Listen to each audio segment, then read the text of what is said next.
শুভ দুপুর বন্ধুরা। আজকে এখানে আমি বানাচ্ছি। এখানে আছে ঢ্যাঁড়স, আলু আর এই যে চিচিঙ্গা। যেহেতু চিচিঙ্গা খুব একটা পছন্দের সবজি নয়, আমার বাড়িতে তো নয়, যাই হোক আনা হয়েছে, করতে হবে।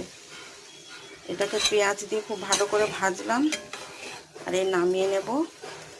নামানোর আগে একটুখানি বেশি করে পোস্ত শুকনো খোলায় ভেজে নিয়েছি, হালকা করে ভেজে নিয়েছি, নিয়ে সেটা মিক্সিতে গুঁড়ো করে তারপরে দিলাম।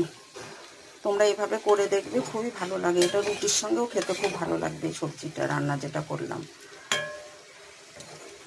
খুবই টেস্টি হবে। তোমরা সকলে শুভ দুপুরের শুভেচ্ছা, ভালোবাসা নিও। সবাই সুস্থ থেকো। বর্ষাকাল।